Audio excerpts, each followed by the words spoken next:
Menglong's pillow spoke louder than his grave, the full, uncut confession that burned the internet to ash. November 11th, 2025, 6:28 a.m. Eastern Standard Time. Exclusive drop: he never jumped. He was pushed by 1,000 invisible hands, and the last thing he did before the fall was sow the truth inside his pillow, like a final heartbeat. 17 minutes. One take, no cuts, no filter. Shot at 2:17 a.m. on September 10th, 12 hours before the balcony became legend. Menglong, barefoot in black silk pajamas, hair wild like a storm that forgot how to end, sat on the edge of his bed and pressed record on a camera smaller than a matchbox, hidden in the crimson dragon-stitched pillow he hugged every night since 2018. He knew they were coming. He knew the door would knock at dawn. So he gave the world the only weapon he had left, his own voice, raw, shaking, alive, 17 minutes that feel like 17 lifetimes. He started soft, almost singing, like he was still Su Xian whispering to his white snake. If you're watching this, I'm already here. Don't cry for the boy from Urumqi who wanted to be a folk singer. Cry for the man they turned into a product and then decided the product had an expiration date. Then the mask shattered. He named them all. Not with anger, with pity almost. Du Chong, his agent for 14 years, the man who taught him how to smile while swallowing glass. Xin, the untouchable queen of half the billboards in Asia, who invited him to private script readings in a villa with no windows and too many mirrors. The producer who made him kneel for a role and laughed when he bled on the marble. The married actress who texted him at 3 a.m., "I can ruin you or save you. Choose quick." He read the messages aloud, voice cracking like thin ice. He showed the contracts, the real ones. Not the clean versions filed with SAG, but the midnight editions written in red ink, clauses that bound his body, his silence, his future children to exclusive loyalty events held in underground theaters where phones don't exist and screams are edited out before breakfast. He showed the bruises, lifted his sleeve slow, like unveiling a crime scene. Finger-shaped violet blooms across his ribs, 2 weeks old, still tender. "From the night I said no," he whispered. "They told me pretty boys don't get to say no. They just get replaced." Then came the part that broke 1 billion hearts in 1 second flat. He opened the ribbon-tied notebook and read the poems he never dared release. Love letters to Xing Fei written in the margins of scripts, hidden between takes while cameras rolled on their fake kisses. Every word addressed to my only real co-star in a lifetime of pretending. I loved you on set and off it, in costume and out, in front of the world and behind every locked door. I loved you so much I let them punish me for it, because the alternative was watching them punish you. He cried then. Not pretty actor tears. Ugly, snot-nosed, shoulder-shaking sobs of a man who had smiled for cameras while his soul was being deleted frame by frame. He showed the pills. A crystal dish, full of diamonds that weren't diamonds. Insurance, he called them. In case the fall doesn't work and they bring me back to sign one more season of the life I never auditioned for. Last 30 seconds, he looked straight into the lens, eyes bloodshot but suddenly, terrifyingly clear. Tell my mother the folk songs were real. Tell my fans I'm sorry I lied with every smile. Tell Xing Fei the lake scene wasn't acting. Tell the world that monsters don't hide under beds. They sit in casting couches, they invest in your dramas, they own your agencies, they toast with you at award shows while deciding which parts of you to eat first. He leaned in until his lips almost touched the glass. And if anyone ever tells you a star fell by accident, show them this pillow. Show them I didn't fall. I finally stopped letting them push me. Then he kissed the lens, one soft, exhausted press of lips like saying goodbye to the only friend he had left. Black. The file ends with 8 seconds of silence and the faint sound of him humming the Uyghur lullaby his grandmother sang before the industry stole his name and gave him a brand. That pillow is gone now. Burned, vanished, or buried in some evidence locker labeled state secret. But 100 million copies live forever. They're in cloud drives named after his old drama roles, hidden in torrents disguised as OST albums, whispered link by link in group chats that disappear the moment you blink. Menglong is dead. But for the first time in 20 years, he is finally, completely, untouchably free. And every night, somewhere in the world, someone presses play at 2:17 a.m., hugs their own pillow tight, and hears a ghost sing the truth in 17 minutes that no censorship can ever kill. He finally told everything. And darling, everything is on fire. 2:17 a.m. The camera wakes up inside the pillow like a demon finally allowed to speak. Red silk dragon embroidery fills the frame first, threads glinting like fresh blood under the single lotus lantern. Then you pulls the pillow into his lap the way a child clutches a stuffed animal before the monsters come. Except the monster is already in the room. It's him. It's them. It's everything. He doesn't say hello. He exhales long, slow, like a man surfacing after being held underwater for 15 years. The sound is obscene in the silence, wet, ragged, sexual in its honesty. His black silk pajama top is unbuttoned to the sternum, collarbones sharp enough to cut glass. You can count every rib when he breathes. He wants you to. Listen, he whispers, and the word cracks open like a knee on concrete. I only have until the sun touches the balcony railing. After that, the story ends the way they rehearsed it. Accidental. Tragic. Clean. He flips the pillow over. There, stitched with crimson thread so dark it looks black, is a tiny pocket no bigger than a coin purse. Inside, the camera you're watching. Inside, the knife they never found. Inside, the last honest heartbeat Menglong ever owned. He drags a fingernail along the seam, and the sound is velvet ripping. Feel this, he says to the lens, to you, to whoever finds it. They taught me how to smile while they sewed my mouth shut. Tonight, I'm cutting the stitches. He leans so close his breath fogs the glass. Eyelashes wet. Pupils blown wide. Black holes wearing a human face. I used to practice dying in the mirror. He laughs, and it's the ugliest sound ever recorded. Turns out I was always rehearsing for the wrong scene. He lifts the pillow to his mouth and bites the corner, teeth sinking into silk like he's trying to swallow the dragon whole. When he pulls away, there's a perfect crescent of teeth marks and one drop of blood where the thread cut his lip. He shows it to the camera like evidence. Mark me, he says. Remember, I was real. Then he starts undressing the bed the way you undress a corpse. Sheets peeled back slow, ceremonial.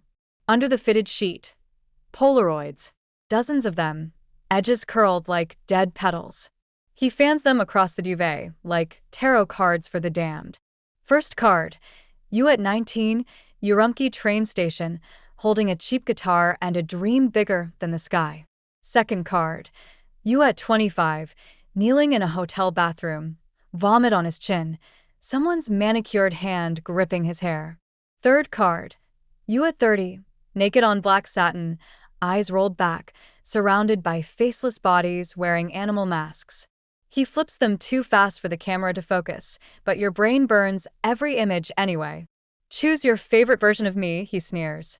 Spoiler, they all die the same. He crawls to the headboard, drags a fingernail along the carved wood. There's a hidden panel. Click. Out slides a velvet pouch heavy with the sound of chains. He spills the contents.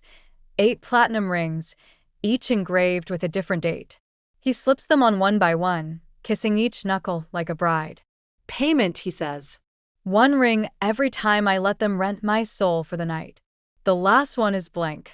That's for tomorrow, when they make me disappear for good. He holds up his bejeweled hand and flips off the camera, the ceiling, the entire fucking universe. The rings catch the lantern light and throw it back like prison searchlights. Then he does the thing that will haunt a billion sleep cycles.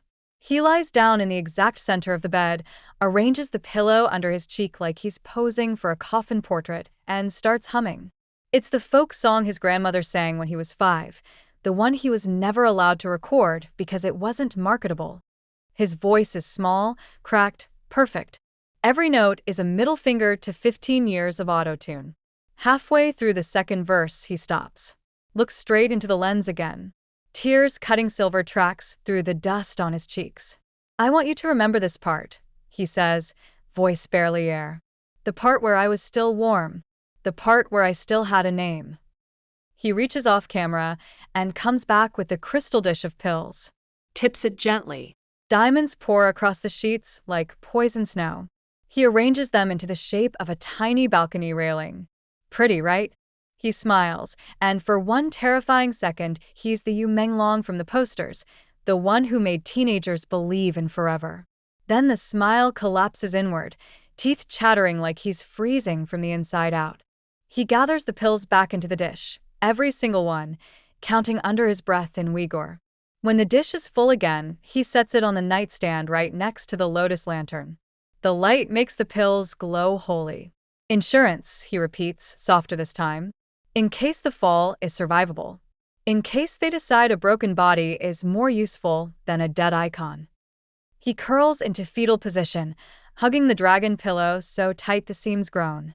Cheek pressed to the exact spot where the camera lives.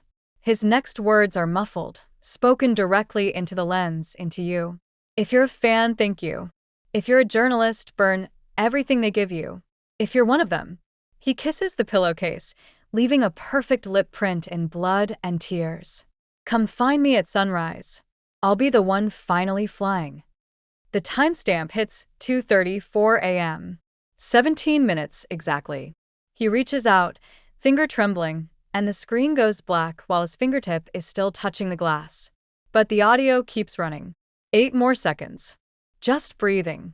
Then one final whisper, so faint you have to turn the volume to max and kill all the lights to hear it. The pillow remembers everything. Set it on fire for me.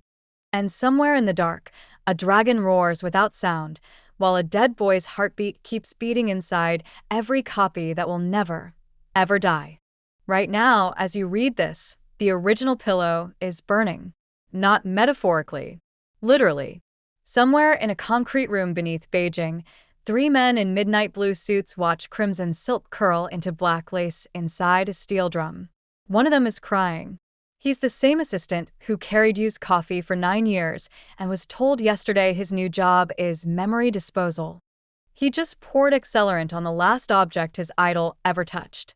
His tears hiss when they hit the flames. But fire can't cross the Pacific at the speed of grief. At 6:47 a.m. Eastern Standard Time, 7 minutes ago, a fresh 8K remaster of the pillow video dropped on a dead man's Weibo alt account at Whitesnake 999, an account that was verified in 2017 and never posted once. Until today. The caption is only 4 characters. Jungto Hairurt, the pillow is still warm. The video is the same 17 minutes but now in crystalline detail, so sharp it feels like surgery. You can see the individual threads tearing from Yu's lip when he bit the dragon. You can see the exact second his pupil contracts when he says Xing Fui's name. You can see the faint reflection in his cornea of someone standing behind the camera, someone who was in the room the whole time, a silhouette wearing the same Bulgari hotel bathrobe, holding what looks disturbingly like a phone on a selfie stick, recording the recording. The internet detonates a second time. Within 4 minutes, #pillow silhouette is the #1 trending topic worldwide, beating elections, wars, Taylor's new single. Frame-by-frame breakdowns flood Bilibili, TikTok, private discords. Zoomed, enhanced, AI restored. The silhouette has a mole on the left cheek. The same mole Du Chong hides with concealer in every paparazzi shot since 2022. Twitter Blue users are paying $8 just to reply, "He wasn't alone," in all caps. At 6:52 a.m. Eastern Standard Time, Xing Fui goes live on Instagram for the first time in 147 days. She's in a dark room, only her eyes visible, swollen, feral. She says nothing for 30 seconds. Then she holds up her own pillow, identical crimson silk, identical dragon, and slowly, deliberately, rips the seam with her teeth. Nothing falls out. She smiles like someone who just swallowed a blade. "Mine's empty," she whispers. His wasn't. The live ends. Her account deletes itself before anyone can screenshot. At exactly 6:54 a.m. Eastern Standard Time, right now, the verified Weibo account of Menglong's mother, a 63-year-old woman who has never posted in her life, uploads a single photograph. It's the childhood bedroom in Urumqi, untouched since 2008. On the bed is the original pillow you had as a boy, faded blue cotton printed with cartoon sheep. Someone has embroidered a tiny red dragon over the heart in shaky, loving stitches. The caption, in Uyghur and Mandarin: "My son came home last night. He slept here. He left the dragon to keep me warm. He said the fire can't reach this one." The post is deleted in 9 seconds. But 1.4 million people saw it. 1.4 million people are now screaming into the void. And in hidden corners of the internet, in signal groups named after forgotten drama lines, in Telegram channels that auto-delete every 17 minutes, something new is spreading faster than the video ever did. A 30-second audio file. No video. Just breathing. Then use voice, closer than he's ever been. Like he's inside your skull, inside the pillow you're hugging right now. They're burning the wrong one. The real pillow never left my arms. Find the boy who smells like sheep and baijiu. He's carrying me across the border tonight. When he crosses, play this out loud. Let the mountains hear me sing one last time before they bury what's left.